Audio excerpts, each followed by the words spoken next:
오늘 에스더서 10장까지 다 읽었고요. 잠깐 정리하고 넘어가겠습니다. 6장 1절에 보면 그날 밤에 왕이 잠이 오지 아니하므로 라는 말씀으로 시작하여 사건은 갑자기 반전이 되어집니다. 빅단과 데레스의 암살 음모 사건을 통하여 모르드게의 고발로 왕의 생명을 살린 것을 통하여 모르드게에게 아무런 보상이 없었음을 알게 됨과 하만의 교만함이 심중에 들어있음을 알게 되었습니다. 하만이 나 외에 누구리요? 라고 생각하는 하만은 왕의 오신 왕복과 왕이 타는 말과 왕관을 청원하므로 이것은 하만의 반역적인 생각이 심중에서 드러난 것입니다. 모르드게를 존귀하게 하는 것은 곧 원수인 하만과 그의 아들들과 그의 세력들의 원수를 갚는 것이 암시되어지고 있습니다. 에스더의 두 번째 잔치를 통하여 하만의 심중에 들어있는 간계함을 드러내고 하만은 모르드게를 죽이려는 장대 나무에 자신이 달려 죽는 것을 볼 수가 있습니다.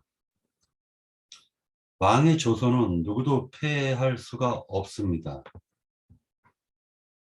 그래서 방법을 찾아낸 것이 첫 번째 조서와 두 번째 조서로 나뉘어서 보내지는데 첫 번째 조서를 통해서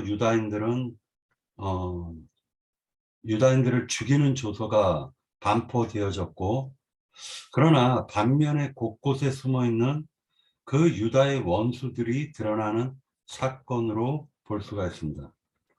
두 번째 조서를 통하여 유다인들이 자신의 생명을 빼앗으려는 원수가 누구인지 확실하게 알 수가 있었으며 그들은 두 번째 조서를 보이며 오히려 원수들을 죽일 수 있는 완전한 법을 통하여서 이 모든 일을 행하였습니다. 이러한 모든 것을 통하여서 우리가 무엇을 배울 수 있는가를 한번 생각해 보려고 합니다. 네. 여기까지 정리하고 형제 자매님들의 그 생각과 그리고 여러 가지 관점에서의 그 에스더서를 한번 보도록 하겠습니다. 예. 지금부터 시작하겠습니다. 그리고 그 왕에 대해서 앞서 왕에 대해서 나온 것이 그 에스라에서부터 왕에 대해서 나온 것에 대한 그 리스트가 홍영인님이 한 것에 조금 더 이렇게 좀 보충을 했으면 해서요. 왜냐하면은 그 홍영재님은 그 캄비네스가 성경책에 나오지 않는다고 했는데 저도 뭐가 이렇게 왕에 대한 그것이 제 안에서 정리가 안 돼 갖고 저도 좀 찾아봤거든요. 그랬더니만은 그 캄비네스가 우리가 이 성경책에 그 에스라의 4장 1절에서 6절에 나오는 그 저기가 아하수에로 그 왕이 그 캄비네스 왕이더라고요. 말하자면 그 캄비네스가 고레스의 아들인 거예요. 근데 이제 그 고레스는 그 사람들이 아버지라고 생각할 수 있을 만큼 그렇게 인품이 저기랬는데 이 캄비네스는 성격이 좀 안 좋고 인품이 안 좋았나 봐요. 그래서 그렇게 환영을 못 받는 적이었었는데 그 형제님도 조금 민친을 하셨지만 나 형제님도 그 잠재되어 있는 잠재 세력에 의해서 저기를 받아갖고서는 이 캄비네스가 왕위를 오래 지키지를 못하고 바로 이렇게 암살을 당하는 그런 저기로 되어 있더라고요. 제가 본 거는. 그리고 이제 그 암살을 당한 그것이 왜 그러냐 하면은 거기에 그 어떠한 계획이 있어 갖고 그 암살을 한 사람이 그 어떠한 말하자면은 이 두 형제가 있었는데 그 형제 중에서 위에 있는 형이 그런 암살 계획을 해서 캄비네스를 죽이고 자기 동생을 왕으로 세우고 한 그런 역사적인 일이 있었던 걸로 알아요. 그렇게 자매님 잠깐만요. 지금 그 자매님이 지금 말씀하시는 거는 그 캄비네스가 아니고요. 크세스라는 왕이 그 역사상에는 아헤수르 왕이에요. 그래서 그 연대가 전혀 다릅니다. 연도 시기가. 그렇기 때문에 캄비네스가 지금 그 고레스의 아들이라고 하는 것은 캄비네스도 항상 그 보면 항상 그 볼 때는 캄비네스 1세인지 2세인지 다리오 왕인지 다리오 1세인지 이걸 구분하셔야 돼요. 그래서 지금 자매님이 말씀하신 형제님 그 크세스 우선 그 에스더서는 지난주에도 좀 언급을 드렸듯이 1차 프로기안이 있고 난 이후에 한 50년 이후의 일입니다. 에스더 사건은. 그래서 실질적으로 포로지에서 그 본토로 돌아갈 수 있는 어떤 그런 길이 열렸음에도 불구하고 1차 기한 때도 그렇게 많은 사람들이 돌아온 것은 아니에요. 그런데 이제 실질적으로 1차 포로기한이 있고 난 이후에도 실질적으로 이제 그 포로지에서 돌아올 생각은 안 하니까 이런 어떤 하만이라는 사람을 통해서 포로지에서 그렇게 다 이렇게 죽이는 어떤 이런 사건을 동원을 해서 하나님이 본토를 다시 생각하게 하는 그런 마음들을 이렇게 심어주기 위해서 이런 사건을 이렇게 동원하신 거죠. 그런데 오늘도 이 말씀에 보면 이제 이게 우리 먼저 읽었던 2장의 어떤 그 모르드게가 그 궁궐 대문을 지키고 있다가 그렇게 어떤 두 왕의 내시들이죠. 내시들이 그 왕을 죽이고자 하는 그 암살 음모를 이렇게 꾸미는 이야기를 듣고 그 당시에 이제 왕을 이렇게 죽음에서 건져낼 수 있는 어떤 이런 그 일들이 있었는데 이 일이 그냥 묻혀졌어요. 그런데 이제 우리가 여기서 한번 생각을 해볼 것이 그 에스더가 잔치를 2번 베풀어요. 그러니까 첫 번 잔치를 베풀어서 왕이 너의 청함이 어떤 것이냐, 너의 요구가 무엇이냐 이렇게 말할 때 말을 하지 않아요. 그리고는 이제 두 번째 이렇게 잔치를 베푸는데 그때 그 사이 밤 사이죠. 그러니까 그 두 번째 잔치와 첫 번째 잔치 사이에 왕이 어떻게 잠이 오지 않아 가지고 우연히 역대 어떤 왕가의 일기를 이렇게 보다가 그 어떤 사건, 왕을 죽이고자 했던 그 음모의 사건의 그 행적을 이렇게 보게 돼요. 그래서 그때 마침 이제 그 어떤 그걸 보게 됐고, 그래서 자신이 어떤 이 일이 어떻게 그 이후의 행적이 이렇게 진행됐는가를 이제 확인하고자 했을 때, 그때 때마침 여기 보면 4절에 보면 마침 하만이 그때 이제 오히려 모르드게를 죽이고자 이렇게 그 뜻을 왕에게 윤허를 받기 위해서 이렇게 왕실을 이렇게 찾아왔을 때입니다. 그래서 여기에 보면 이제 우리가 좀 생각을 해볼 게 그렇게 어떤 그런 왕이 생각하고 있는 어떤 내용을 말하지 않고 어떤 자기가 이렇게 공적을 세운 것에 대해서 이렇게 포상을 하기 위한 그런 어떤 내용을 이렇게 했을 때 이제 하만 자신이 이제 가장 으뜸이 되는 으뜸으로 이렇게 평가를 받고 이렇게 존귀한 어떤 그런 칭송을 받을 걸로 이렇게 생각을 하고 있죠. 그래서 참 이거 보면 요즘에 우리 뭐 교회에서 형제님이 착각도 자입을 하고 오늘날 교계를 이끌고 있는 그런 목사들이나 인도자들이 자신이 큰 어떤 업적과 어떤 성과를 통해서 하나님에게 큰 어떤 공적으로 평가받을 것을 이렇게 생각하고 있지만 실질적으로 그들이 행한 것은 하나님의 어떤 뜻에 합치되는 것이 아니기 때문에 그들이 벌 받을 것이라는 어떤 그런 것과 이렇게 우리가 맥을 똑같이 있죠. 그러니까 참 착각이죠. 그러니까 하만의 착각이 오늘날 우리 교계에 인도하는 인도자들의 어떤 그런 착각과 아주 유사하죠. 우리가 이렇게 보면. 그런데 이 두 장치 사이에 그 잊어버렸던, 그러니까 그 왕을 살렸던 그 어떤 그 모르드게의 어떤 공적이 이렇게 드러나는 사건이 이 두 장치 사이에 있거든요.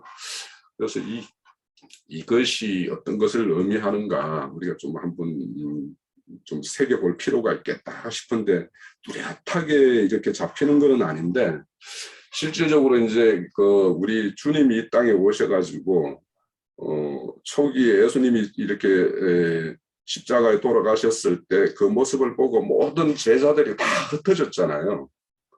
흩어졌죠. 그러니까 내가 섬겼던 그 예수 주님이 이렇게 힘없이 아무 어떤 그 자신의 어떤 능력을 발휘해 보지도 못하고 허무하게 돌아가셨던 어떤 그 모습을 보고 다 실망해서 흩어졌었는데 그것이 이제 주님이 다시 그 부활하셔서 제자들을 다시 찾아옴으로 인해 가지고 예수님의 어떤 죽음의 어떤 그 공적이 온전하게 드러나는 이런 사건으로 이렇게 좀 비춰져서 이 두 잔치가 어떤 걸로 등치를 시키면 좋을까라는 생각을 해봤지만 좀 뚜렷하게 떠오르지는 않습니다. 그것도 한번 생각을 해봐야 될 것 같고 그러니까 결국에는 여기에 보면 두 조서 여기 보면 우리가 그 8장 14절에 보면 왕의 엄명이 매우 급하여 이렇게 되어 있어요. 그래서 역주월들이 그 준말을 타고 이렇게 달려가서 조서를 이렇게 전달하는 모습입니다. 그러면 오늘날도 이렇게 보면 그 하만의 조서가 집행되는 것과 모르드게의 어떤 조서가 집행되는 것이 시기가 딱 정해져 있단 말이에요, 지금. 그러니까 그러면 그거는 이제 어떤 모든 사람들은 자기 어떤 육신의 장막을 뻗는 날은 누군가에게는 각자가 다 정해져 있어요. 그 육신의 장막을 뻗기 전에 하만의 그 조서에 의해서 그 법이 집행될 것인가, 모르드게의 어떤 조서에 의해서 집행될 것인가에 따라서 죽고 사는 것이 결정이 돼요. 그래서 우리에게 지금 만약에 모르드게의 조서가 우리 손에 이렇게 우리를 파발꾼으로 삼아서 우리에게 조서가 손에 집혀져 있다라면 이 조서를 어떻게 빠른 시간 내에 하만의 조서에 의해서 집행되기 전에 전달할 것인가, 이게 가장 관건이에요.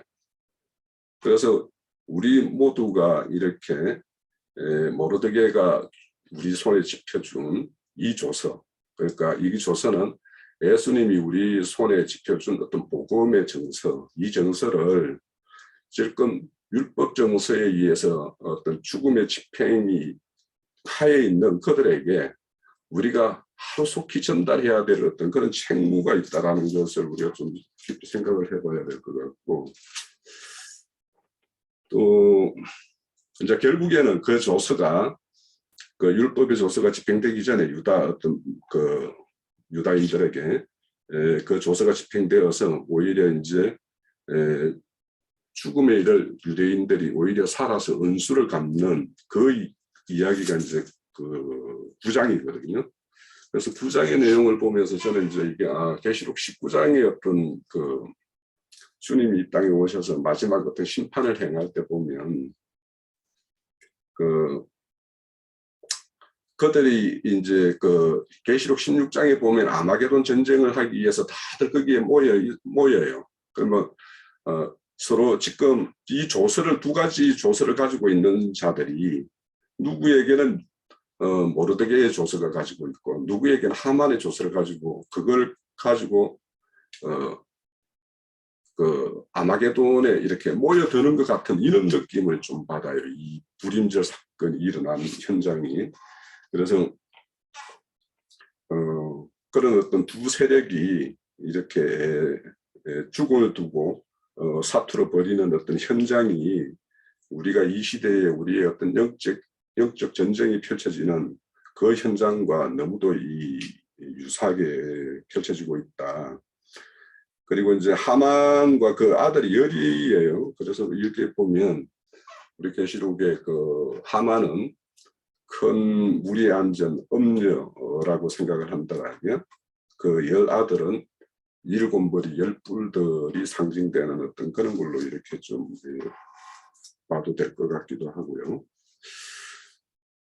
그런데 이제 또 이 최종적으로는 이제 불임절 사건 때 오히려 이제 그 하만에 속한 자들이 다 이렇게 처형을 당하고 최종적으로는 14일, 15일을 이렇게 잔치를 이렇게 가지는 어떤 그런 모습인데 이것이 결국에는 우리의 어떤 그리스도 심판 때에서 우리가 환호할 수 있는 그런 어떤 모습과 이렇게 등치가 된다 생각이 되고 근데 이제 여기에 그 오늘날도 이제 유대인들은 불임절 날 여기에 말씀대로 19절처럼 서로 애물을 주고 가난한 자의 어떤 구제 사업을 하는 거 이것을 지금 계속 집행을 한다고 그래요. 지금 불임절 날에.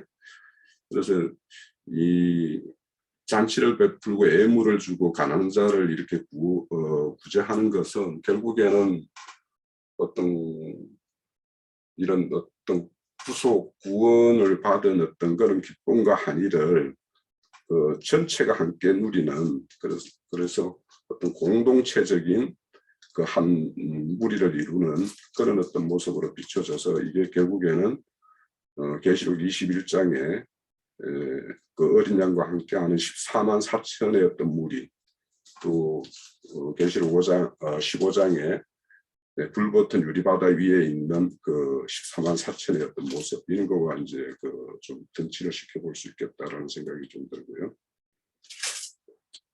그 최종적으로는 그 모르드게와 에스더가 이렇게 유대인들을 다 이렇게 다스리는 어떤 정권을 이렇게 부여받는 어떤 그런 모습으로 비춰져요.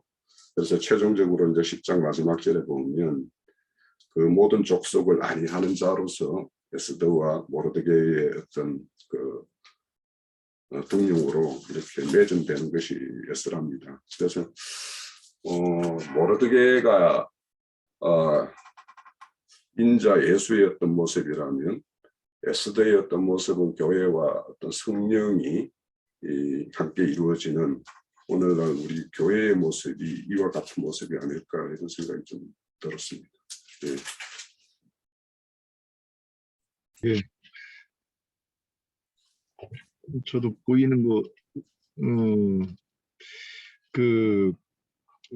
모르드게가 이제 그 죽이기로 하만이 모략에 의해서 죽게 되어 있지 않습니까? 저는 그 부분이 죽음 그 모르드게가 이제 그 모리아산하고 좀 겹치는 게 아닌가 싶어요. 모리아산에서 그 이삭을 번제로 드리려고 했는데 하나님이 그에게 손을 대지 말라 하시고 또 그 순양을 대신해서 제사를 지냈는데 히브리서인가에서 보면 그게 죽음 가운데 도로 받은 것이 아니면 무엇이리요? 이렇게 인용이 돼 있었을 거예요. 그것이 어떻게 인용이 되는가? 이제 모르드게가 죽기로 되어 있었는데 하만이 달려 죽는 것으로 그래서 이렇게 돼 있고 그래서 그 이제 놋뱀 사건도 그렇게 해석이 됐는지는 잘 모르겠는데 그 놋뱀이 그 이제 십자가에 달려 죽은 예수를 상징하는 걸로 저는 이렇게 이제 이렇게 그림이 그려지는데 그러면 십자가에서 놋뱀이 놋뱀이 예수를 상징하는 것처럼 하만이 그 예수의 육신을 상징하는 것인가 이렇게 보였고 그 다음에 하만이 죽고 나서 모르드게가 살아나는 것을 부활로 이렇게 보였어요. 그다음에 이제 또 그 하만의 10아들과 유다인들이 이렇게 이제 또 서로 이렇게 전쟁을 해서 죽이는 것을 이제 대적하고 그들을 죽이고서 살아나는 것을 그 또한 이제 부활로 이렇게 그려지는 것 아닌가, 좀 이렇게 본 부분이 있어요. 그 다음에 또 이제 저는 눈여겨보는 게, 왕이 내 소원이 무엇이냐 하고 이렇게 저기 했을 때, 물어봤을 때 좀 눈여겨 보이는 부분이, 에스더가 대답하기를 왕이 좋게 여기시거든, 항상 이 말을 먼저 해요. 그래서 우리가 이제 예전에 기도할 때는 뭐 더 말할 것도 없고, 아마 지금도 이렇게 기도할 때 하나님께 이거 해주세요 뭐 이렇게 이제 이럴 수도 있는데, 그 예수님께서 십자가에 못 박혀 그 감람산에서 기도할 때도, 겟세마네 동산에서 기도할 때도 할 수 있거든, 할 수 있으면 이 잔을 내게서 옮겨달라고. 그런데 아버지 뜻대로 이게 그냥, 그러나 아버지 뜻대로 해주세요 하는 것과, 이 에스더가 왕이 좋게 여기시면 이렇게 해주세요 하고 이렇게 기도할 때, 그래서 기도할 때 내 뜻을 구하는 게 아니라 이 신자가 기도할 때는 하나님의 뜻대로 이렇게 기도하는 것이, 이렇게 여기서 이제 이런 보이는 모습이 있었어요. 그 부분 한번 그냥 지나가면서 얘기합니다. 예, 여기까지입니다. 그 이야기를 하신 면에 있어서 그 9장에 그 하만의 아들들이 다 죽임을 당하고 하는 것에 있고, 그도 또 10절에 보면은 함문하다의 손자여 유다인에 대해서 하만의 10아들을 죽였으나 그들의 재산에는 손을 대지 아니하였더라 하는 면에 있어서, 저번에 나 형제님도 이거를 조금 이렇게 언급을 하셨던 걸로 알아요.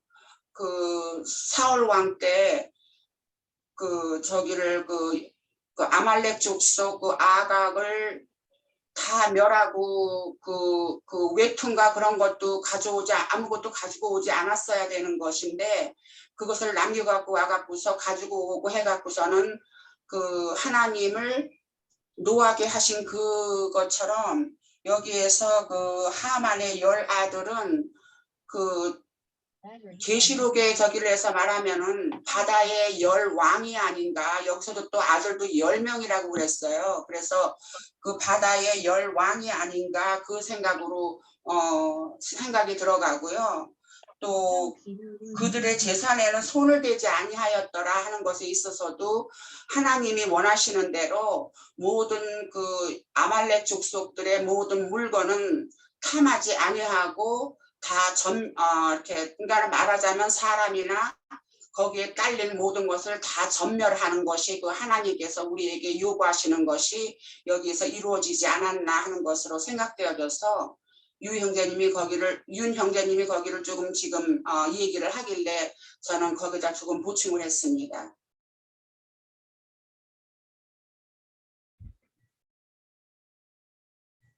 어떻게 이걸 갖다가 표현을 해야 될지를 갖다가 전혀 감을 못 잡겠더라고요. 이유가 뭐냐면은, 제 나름대로는 이걸 갖다가 6장서부터 10장까지 굉장히 많은 은혜를 받았는데, 그 표현할 방법이 없는 겁니다. 일단은 제가 이제 간단하게 표현하자면은, 6장 4절에 보잖아요. 그러면 왕이 이르되 누가 뜰에 있느냐라고 할 때 이 뜰이라는 말이 나오죠. 이 뜰이라는 게 성막을 지을 때 보면은 안뜰이 있고 바깥뜰이라는 게 나옵니다. 성막에서 보면. 그런데 하만이 자기가 세운 뭐라고 얘기를 하냐면은 5장에 보면 측근 신하들이 아래대 하만이 뜰에 섰나이다 라고 했는데, 4장 맨 마지막 절에 보면 왕궁 바깥뜰에 이른지라 라고 되어져 있습니다. 그래서 지금 밖에 있다, 성전 밖에 있는 밖을 갖다가 가리키는 것으로 보여집니다. 그래서 이제 이 부분을 보면서 에덴 동산과 좀 그 연결이 좀 됐었어요. 그리고 이제 두 번째로는 뭐가 있냐면은 하만의 심중이라고 이렇게 기록이 되어 있습니다. 6장 6절에 보면 이 심중이라고 하는 이 부분은 마음, 혼을 가리키는 말로 되어져 있습니다. 세 번째 이제 그 왕이 반포하고 그 조서를 쓴 것은 무조건 이루어지게 돼 있는 거예요. 누가 패할 수 없습니다. 그래서 새로운 조서를 갖다가 쓰게 되는 사건이 벌어집니다. 이걸 보면서 무슨 생각을 했냐면은 하만이 써서 왕께 올린 조서는 그러니까 시인의 산에 있는 모세의 율법이 아닐까라는 생각을 하게 되었습니다. 그래서 그 모세의 율법을 통해서 죄를 깨닫게 하시려는 하나님의 계획이 있다라는 것을 느꼈고, 그 다음에 두 번째로 모르드게를 통해서 쓴 그 두 번째 조서는 예수 그리스도의 새 언약, 새 율법을, 새 언약을 가리킨다라고 보여집니다. 그 다음에 이제 갈라디아서 3장 13절에서 보면 그리스도께서 우리를 위하여 저주를 받은 바 되사 율법의 저주에서 우리를 속량하셨으니 기록된 바 나무에 달린 자마다 저주 아래 있는 자라 하였습니다. 라고 얘기를 하고 있습니다. 그래서 아까 그 윤영재님께서 말씀하셨던 것처럼 그 나무에 달리신 예수를 말하자면은 모세의 율법에 예수님이 나무에 달려서 죽으신 것을 갖다가 지금 암시하고 있는 부분도 또 에스더서에서 보여집니다. 그 다음에 신명기 21장 23절에서 보면 그 시체를 나무 위에 밤새도록 두지 말고 그날에 장사하여 내 하나님 여호와께서 네게 기업으로 주시는 땅을 더럽히지 말라. 나무에 달린 자는 하나님께 저주를 받았음이니라 라고 얘기를 하고 있습니다. 그래서 이 말을 통틀어서 우리가 생각할 때 예수님께서 십자가에서 죽으실 때 엘리 엘리 라마 사막답이라고 얘기를 하고 계시는데 그것은 아버지여 아버지여 어찌하여 나를 버리시나이까 라고 얘기를 하고 계십니다. 그래서 첫 율법을 첫 조서를 통해 가지고 예수님께서 완전하게 십자가에서 저주받아 죽는 것을 상징하고 있는 것으로 보여집니다. 좀 정리를 하겠습니다. 한 나무에 한 나무라고 기록되어져 있는 것은 지금 모르드게가 세운 그 나무는 말하자면 선악과를 상징하는 것으로 보여지며 그 모르드게의 그 세력들은 선악과와 접붙임을 받은 악의 자식들, 말하자면 죄의 자식들, 그래서 선악과 열매를 맺을 수밖에 없는 그러한 저주의 자식들로 보여집니다. 그 다음에 예수님은 그 선악 나무에 달려 죽으심으로 선악 나무와 함께 죽었다라는 것을 지금 암시해주고 있는 것으로 보여집니다. 그래서 첫 번째 하만의 그 조서를 통해 가지고 죽는 것은 바로 예수님이 인자로 오셔가지고 희생 제물이 되어져 가지고 죽는 것을 암시하는 것으로 보여집니다. 그 다음에 모르드게는 인자 예수를 상징하며 저주받은 모든 인간을 상징하며 종으로 팔려 모든 고난을 당하는 죄의 종으로 팔려 가지고 저주를 받을 수밖에 없는 인생들을 상징하고 있는 것으로 보여집니다.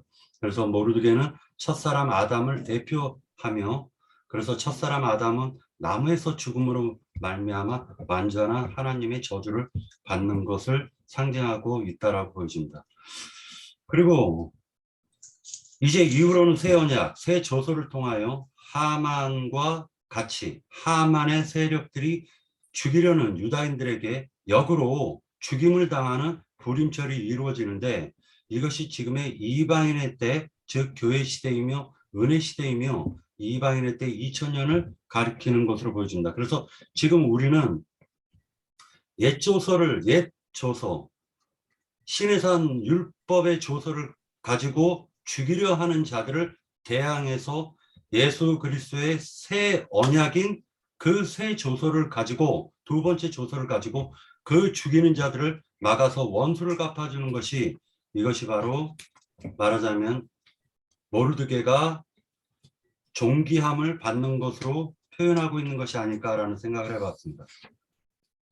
하만이 올리는 조서는 첫 언약을 상징하며 시내산 율법을 상징하고 있으며, 시내산 율법을 통해서 모든 인간은 죄인이라는 사실을 깨닫게 하는 장면이 묘사되고 있고, 그러나 모르드게를 통하여 올린 두 번째 조서는 둘째 언약이신 새 언약을 상징하는 것으로서 죄를 깨달은 죄인들을 살리는 둘째 언약으로 보여집니다. 그래서 로마서에서는 죄와 사망의 법과 생명의 성령의 법으로 표현한 것으로 보여집니다. 예, 여기까지 정리를 했습니다. 예, 또 다른 분 계시나요?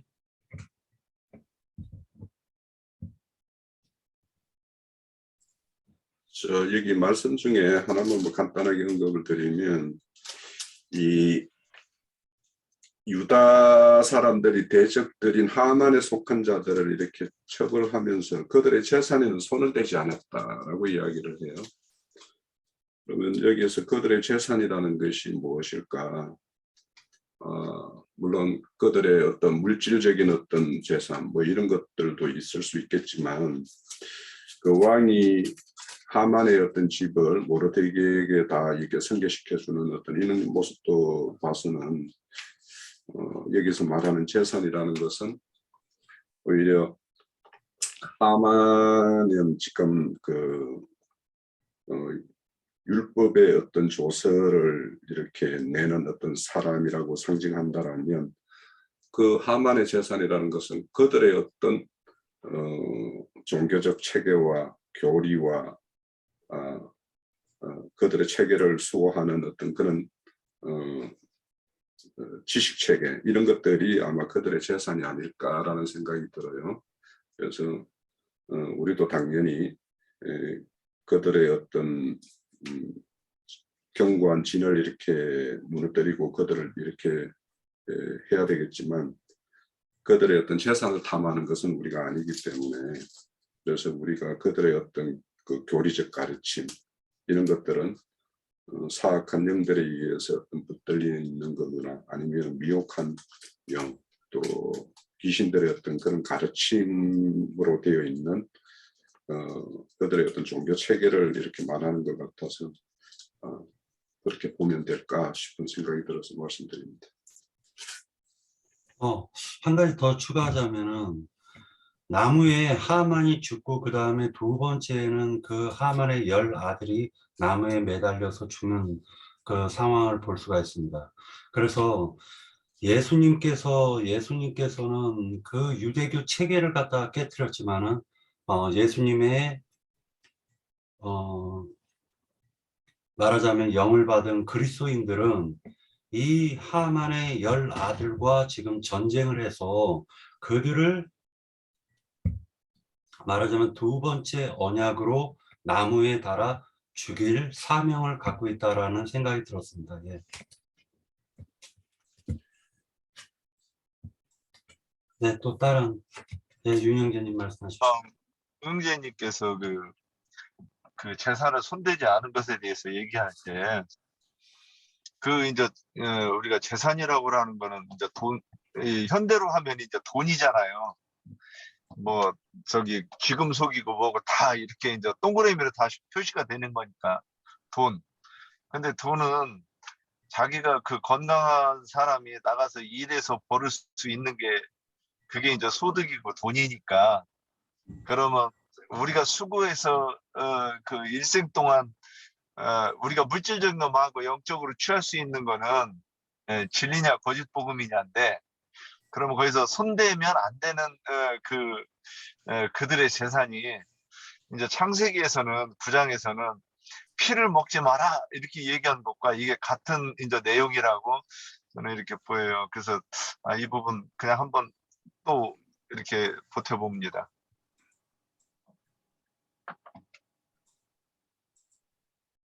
네, 또 다른 분 계신가요? 선생님들이 음감을 따라서 에스더서를 지난 시간에도 이렇게 보는 그 관점, 그것이 굉장히 의미가 있다고 이제 생각해서 난 매우 기쁘고, 기본적으로 성경을 보는 그 관점의 근거는 이 성경이라고 하는 것은 구속사의 기록이기 때문에 그때 당시에 바벨론 그 무슨 강이더라, 그발강가에 그 포로로 사로잡혀 있는 유다인들의 그 사기, 역사적인 사실을 기록한 내용이에요. 그런데 뭐 이제 이게 지금 처음에 우리 저 니나 자매 홍영재고 약간 이런저런 얘기들이 있었지만, 그것은 에스더서라고 하는 것은 포로 귀환 이전 바로 직전에 있었던 일이니까 역사적인 순서별로 하자면 에스라, 느헤미야 그 전에 있어야 되는 거죠. 역대하 다음에 이어져야 거기에 살펴를 해야 되는데, 왜 그 구속사를 다루는 성경의 편집자들이 하나님께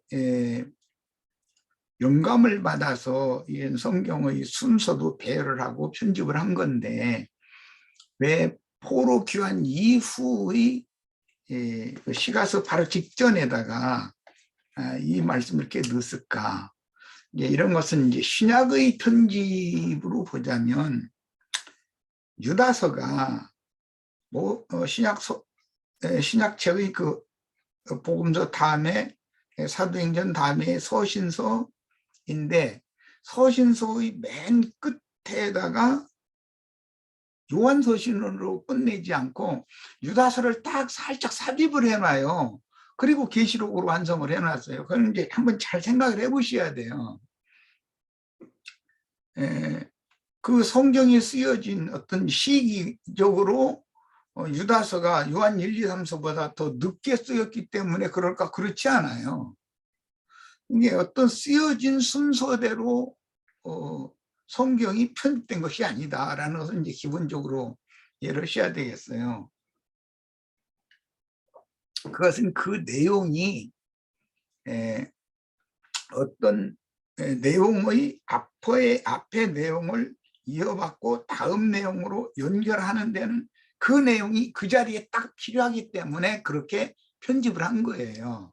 이제 이런 점을 잘 이제 감안하시고, 그 다음에 그러면 에스더서라는 것은 돌아온 무리가 기록한 책이 아니고, 물론 포로 중에 있던 아마 저자는 모르드게일 것이다라고 다 그렇게 이제 학자들은 보는데, 그런지 아닌지는 누구도 확정해서 말할 수는 없어요. 그러나 모든 상황을 볼 때 에스라 아니면 모르드게 두 사람 중에 한 사람이 쓴 건데, 이건 분명히 모르드게가 썼을 것이다라는 그런 이제 이론을 제시하는 성경학자들이 굉장히 우세한 편이죠.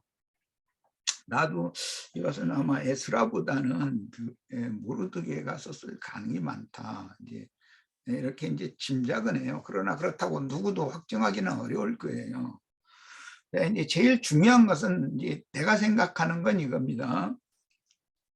포로로 사로잡혀 가기 전에 이스라엘의 역사와 포로로 사로잡혀 간 다음의 이스라엘의 역사라고 하면은 어떤 역사가 단절됐다가 암흑기에 들어갔는데, 암흑기 중에도 하나님의 생명의 기본은 절대로 끊어지지 않는다라는 것이 말하고자 하는, 성경이 말하고자 하는 가장 중요한 요점이라는 거예요. 아브라함의 믿음의 후사, 하나님 나라의 후사라는 것은 어떤 암흑기에도 세상 역사가 너무 이제 어두워져서 교회가 완전히 세상에게 완전히 먹혀버린 상태까지 되었어도, 그래도 그 중에서 하나님의 생명을 하나님은 암암리에 보존하시고 이어가게 하신다라는 것을 강조해서 보여주고자 하는 것이 이 에스더서, 즉 이기는 자들은 항상 있다 라는 것을 말하는 것이 에스더서의 첫 번째 항목이라고 할 수가 있어요. 우리도 이제 그런 관점에서 봐야 되는 거죠.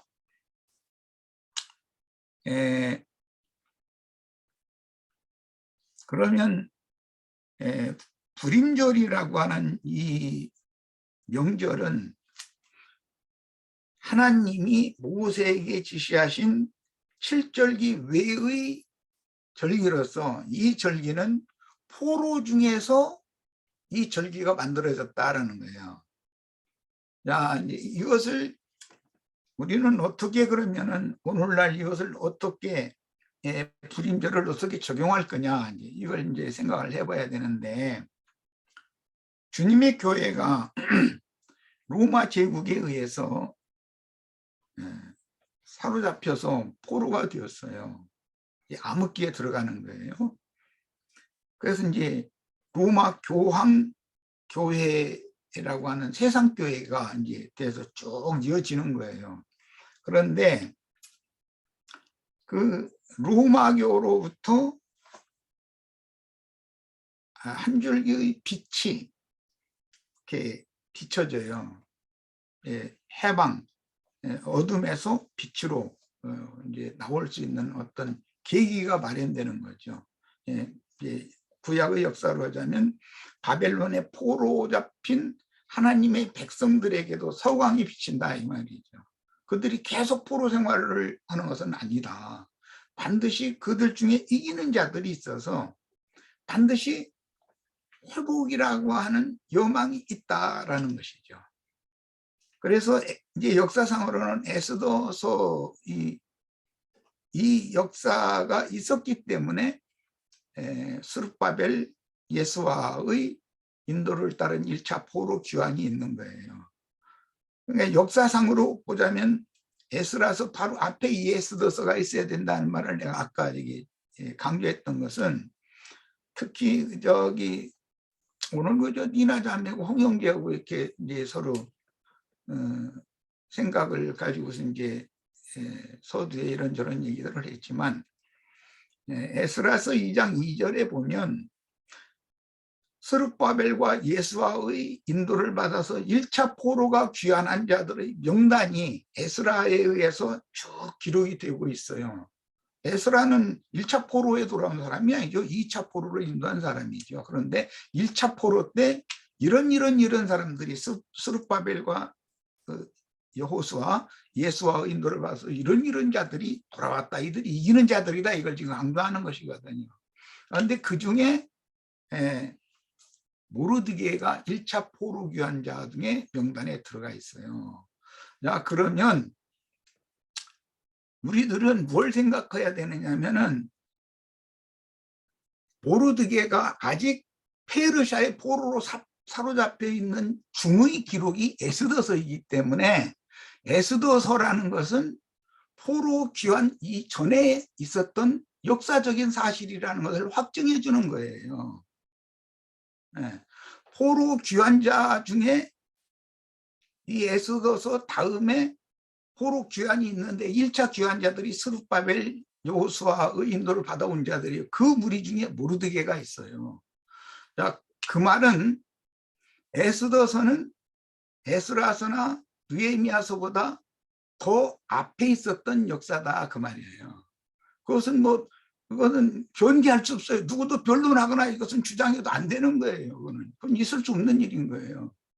이제 중요한 건 그거고, 그렇게 되는 배경은 에스더서라고 하는 이 포로 중의 어떤 큰 사건, 이것이 포로 중에 있는 하나님의 백성들에게 대한 각성제가 됐다는 걸 생각할 수가 있어요.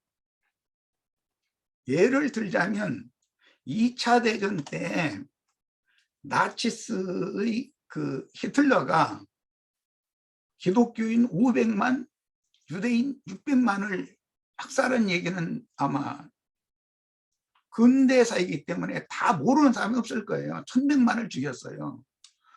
그 사람은 괜히 미운 거예요. 괜히 기독교인과 그 유대인들이 야, 그것은 하나님의 허락이나 개입이 없이 그런 일이 있을까 이거예요. 그 사건이 있음으로 해서 오늘날의 이스라엘 왕국이 세워지는 원동력이 된 거예요. 그 사건 때문에 시오니즘이라고 하는 우리는 다 시온으로 돌아가야 된다라고 하는 운동이 일어난 거예요. 이스라엘 백성들, 그 세계에 흩어진 백성들 사이에서. 그래서 그들이 돈을 모아가지고 그리스 사람들이 차지하고 있던 오늘날의 팔레스타인 그 이스라엘 왕국의 땅을 조금씩 다 사들이기 시작했어요. 지주는 전부 그 헬라 사람들이 있었어요. 그 사람들한테 돈을 주고 땅을 다시 산 거예요. 예수의 피값으로 돈으로 땅을 사는 것이 역사상에도 똑같이 그렇게 이루어진다 이거예요. 땅을 사서 회복한다라는 말은 결국은 이것이 구속사를 보여주는 것이다라는 말이에요. 이제 이런 것과 같이 로마에 사로잡힌 주님의 교회가 개혁을 일으켜요.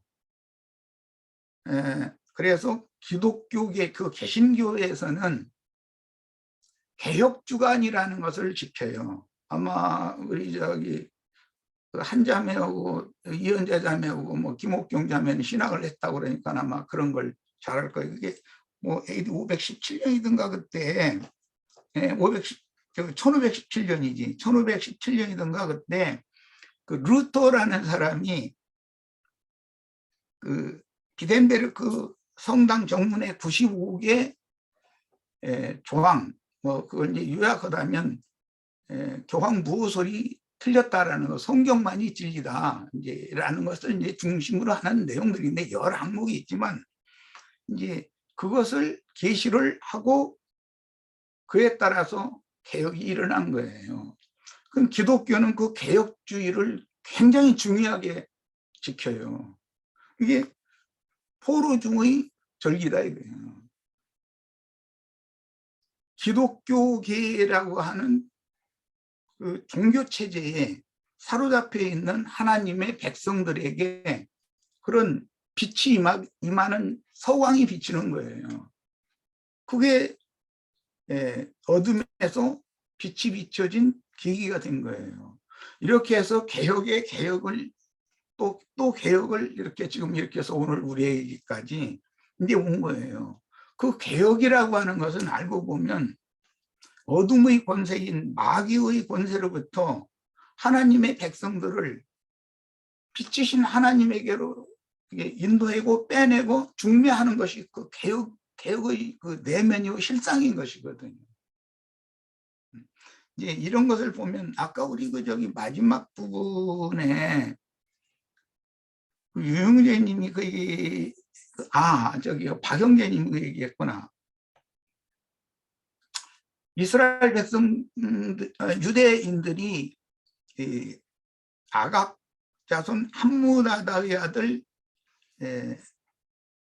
하만과 그 족속들을 이제 하만과 하만의 열 아들들이 이제 그 대표인데 다 죽여요. 돌이켜서. 그러면서도 그들이 차지하고 있었던 재산에는 손을 대지 않았어요.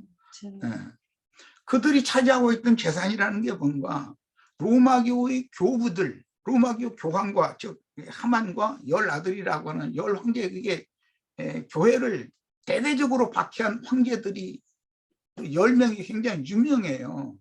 그런 것들을 예표한다고 볼 수가 있어요. 그들이 세운 기독교의 교부들이 있어요. 그 교부들이 교리를 창안하고 제정하고 만들어내가지고 교황에게 그것을 시행하게 한 거예요. 그런데 로마교의 그 교리라는 것이 오늘날 세속교계의 조직 신학 교리인 거예요. 오직 부활이요 생명이신 그리스도만이 아무리 우리를 징벌하시고 버린 것 같고 우리가 어둠에 처해진 것 같고 그렇지만 우리의 하나님은 반드시 우리를 회복시킨다라는 거예요. 그럼 뭐에서 회복한다는 말인가? 로마교가 고안해낸 로마교 교부들이 고안해서 지어낸 조직신학 교리로부터 해방받는 거예요. 실제로는 그 진리의 회복이, 생명의 회복이 실제적으로 개혁인 것이거든요. 최초의 유대 종교 체제의 교리로부터 개혁을 일으킨 분은 예수님이었어요. 그 히브리서에 나오는 말이에요. 예수님이 개혁을 일으켰어요. 그 개혁을 완성하기 위해서 지지자들에게 사명을 맡겼고 오늘 우리에게까지 이어져 온 거예요. 이제 이런 것을 이제 같이 생각해 보면 가장 중요한 것은 아무리 어둠과 죽음의 권세가, 사망 권세가 아무리 강력하게 역사해도 하나님의 백성들이 씨를 말릴 것 같고 다 끝날 것 같아도 그렇지 않다는 거예요. 하나님은 아무리 어두운 시대에도 이기는 자, 빛의 말씀을 지키고 후대에 전할 자를 반드시 보존하셔서 하나님의 구속사는 반드시 이어지고 계시록에까지 가서 계시록에서 하나님 영원한 뜻 창세기 1장의 시작의 말씀이 계시록까지 가서 거기서 완성된다는 걸 우리는 꼭 믿어야 되겠어요. 에스더서는 이기는 자들의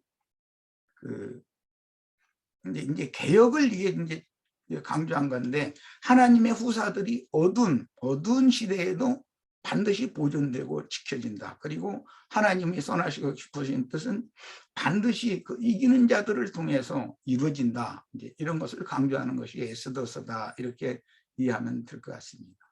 예. 맞습니다.